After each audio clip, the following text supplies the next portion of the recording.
미디어팀이 포함다 가까이 가져보려다가 저희 이거 부족들이 미리와 대단시 라이브시 이바이디시 saat tahu kami bagi mereka, aku rumah tahu kami mahu segera ayat kait betul betul mana, kamu ini jiwa perlu jadi. Ayat apa? Ayat itu menjadi wafat ni, aku rumah tahu kami bagi ini. Iwa dia si United World Society, United World Development Society si, apa nak dia nak? Kedua, iwa dia sama society apa? Hendak itu benda, yang hamada.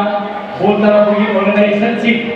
Ibuni Club Organization je bapangan kedua club organization pemuda berada dua dia sebesar besar caraga dua dia se baik baik ni Ibuni asama ayat saja je baru betul 1991 dah ini personal experience dah ini Bontara Puji President jadi kita apa ini Bontara Puja Organization club terang mana lagi pertama tu apa yang kita belum pernah bagi ini bawalan function tu belajar ni resident ini film tu belajar ni pertama tu Bontara Puji resident ini mana pun bisa DC office guys office tu yang sudah mulai pada selalu jamu lagi Bontara Puji fasilitas mana pun hebat dalam betul lah pas orang ni mana pun dalam organisasi pun aku faham aku selalu jalan orang sama dengan resident ini semua berbeza baik banget aku sudah dari baru ni experience lagi Bontara Puji aku ini lihat apa dah Bontara lagi Bontara lagi Tamarul lagi ka baca lagi lagi apa pun ada lagi okey lain soal itu apa kerja kali itu itu tarik lagi baru dua dia na bapun faran hidup itu lebih harga organisasi itu jelas lebih baik lagi orang orang kita ini ini kita fresh lah लगाई देती cycle का अभी कहीं तो ताजा बजा डाइफरमेंटिंग लोग मतलब भैया निकाय इतना इधर की हम शिलोंग निकाय इतना फेडरेटिव क्लब बोला स्टैंडर्ड लाइटिंग क्लब वाली इधर ना वाली यूथ क्लब बजा रहती हाई लेवल ऑर्गेनाइजेशन से करीबन ले रही आपको ये प्रेसिडेंट सेक्रेटरी बॉडी अपनी आपको ये स्किल पोजीशन होगी कोई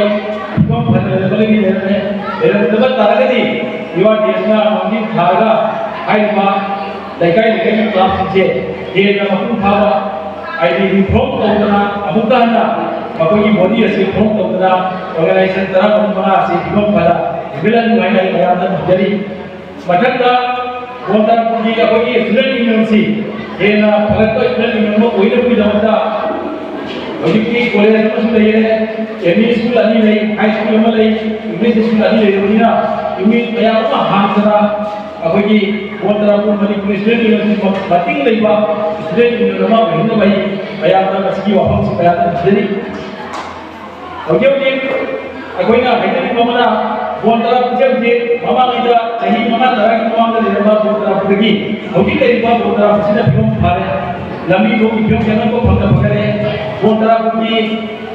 bangga landa, kelas yang landa, bayar dekat kita tu mungkin dari ini.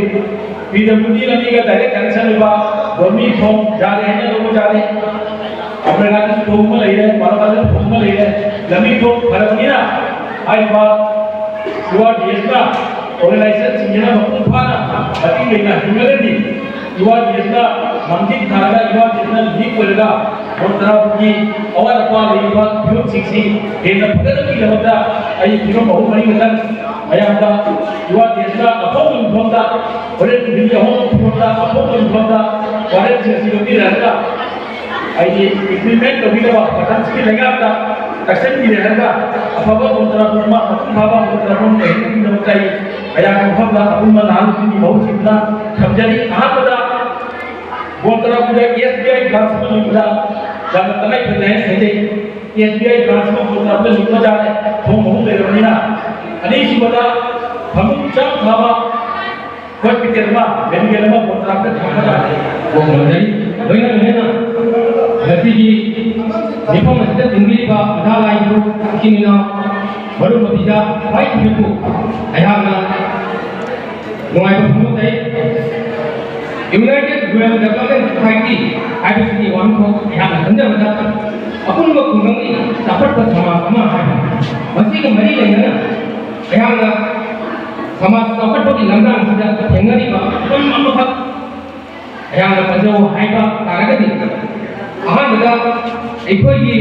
Manipuri ꯁꯃꯥꯖ ꯑꯁꯤꯗ ꯌꯥꯝꯅ ꯆꯪꯗꯅ ꯌꯥꯎꯅ ꯃꯥꯌꯣꯛꯅꯔꯤꯕ obstacle ꯍꯥꯏꯇꯥꯔꯦ ꯄ꯭ꯔꯣꯕ꯭ꯂꯦꯝ ꯍꯥꯏꯕ ꯇꯥꯔꯦ ꯃꯁꯤ ꯃꯌꯥꯏ ꯀꯥꯕ ꯆꯤꯟꯖꯥꯛ ꯑꯁꯤꯅꯤ ꯑꯩꯈꯣꯏꯅ ꯃꯃꯥꯡꯉꯩꯗꯒꯤ ꯑꯁꯨꯝ ꯈꯟꯗꯨꯅ ꯂꯥꯛꯑꯦꯕ ꯅꯍꯥꯔꯣꯜꯁꯤꯡꯁꯤ ꯑꯁꯨꯝ ꯈꯟꯗꯨꯅ ꯂꯥꯛꯏ ꯑꯩꯈꯣꯏꯁꯦ ꯂꯥꯏꯔꯤꯛꯇꯤ ꯍꯩꯔꯦ ꯑꯗꯨꯕꯨ ꯊꯕꯛ ꯐꯪꯍꯧꯗ꯭ꯔꯦ ꯁꯔꯀꯥꯔꯒꯤ ꯊꯕꯛ ꯐꯪꯍꯧꯗ꯭ꯔꯦ ꯑꯗꯨ ꯑꯣꯏꯇꯥꯔꯗꯤ ꯑꯩꯈꯣꯏ ꯀꯔꯤ ꯇꯧꯕ ꯇꯥꯏ unemployment problem nomi hangalapna maram modana angang sise akhoi haibadi thabak sina bam leitaba matam se kaito bam leitaba na maram maraduna adu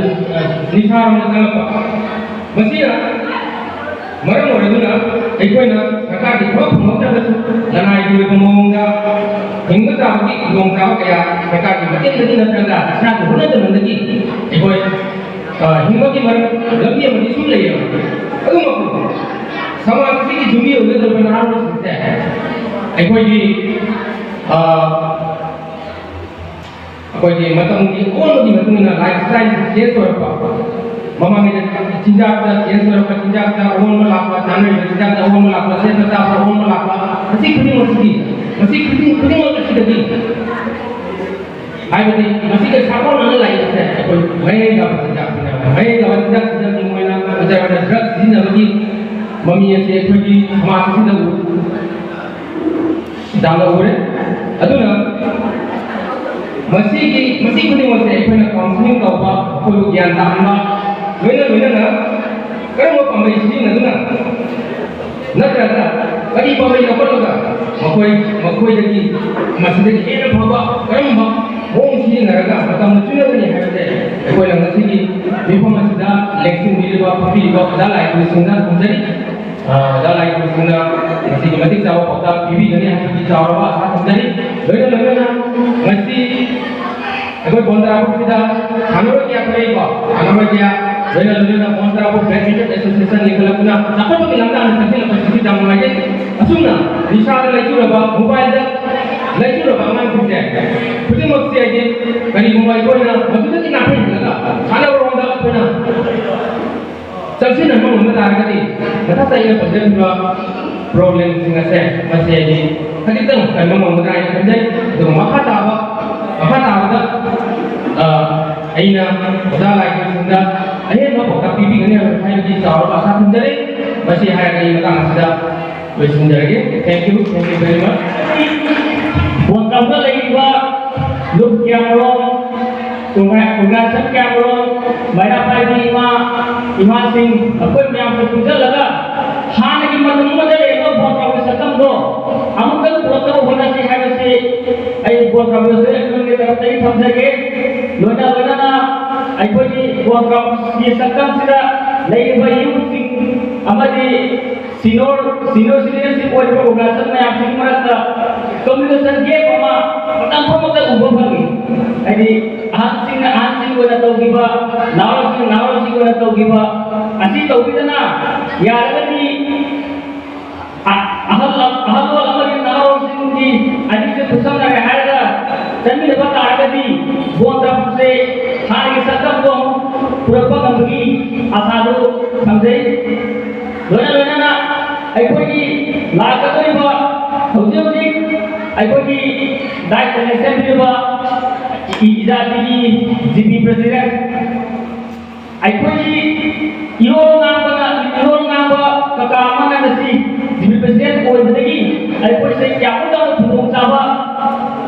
fungi हैगसी मयाने जो उबिली खंबिली अबे जहां प्रॉब्लम हो पदा ककाई अही केसली जहां मतलब का पदा मम्मी वाली सारा मम्मी असुमाया लागल में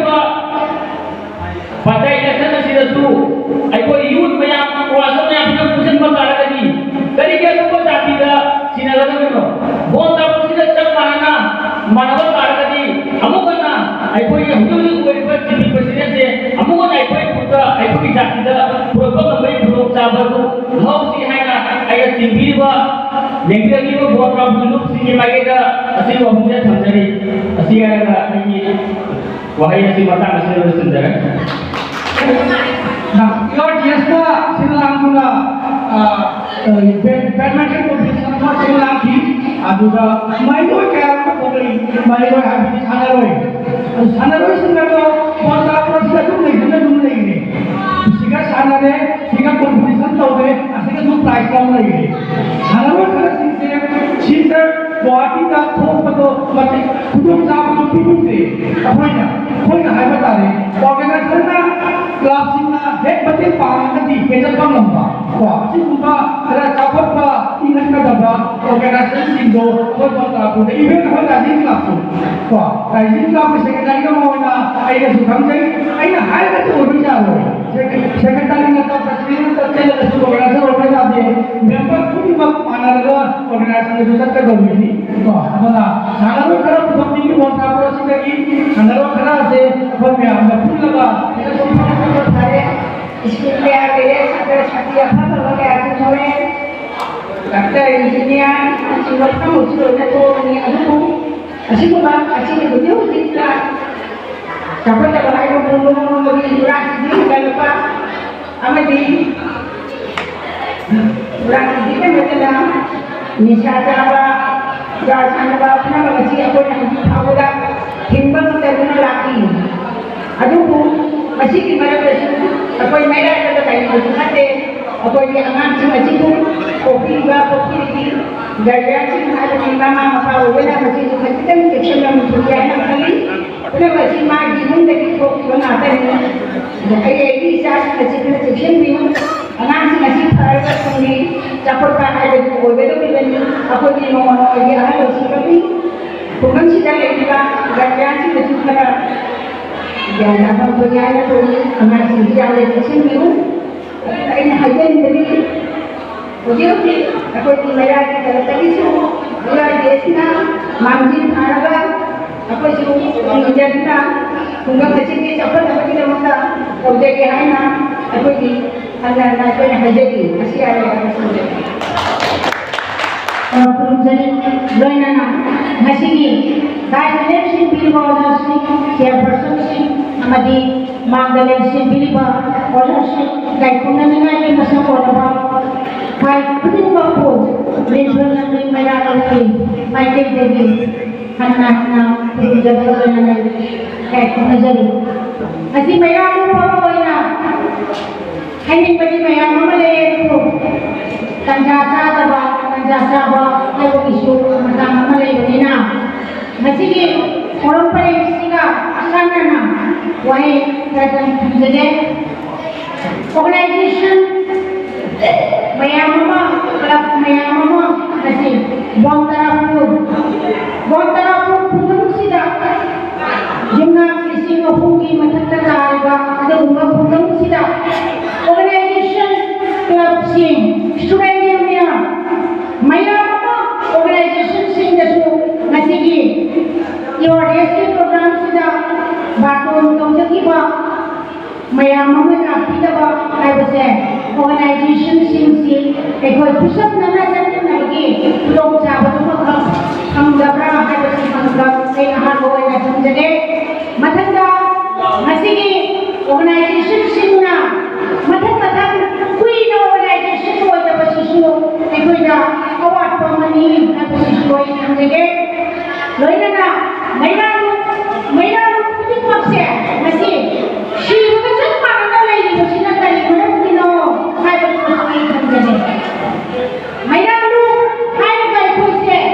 ikaw siya mayroon ni ano na lang pagkakit na sa putinate mayroon ni beauty performance sa unagadi magi manangay ito siya na pa kaya sila kaya ko ikan na lang ako kunci na kasi ikaw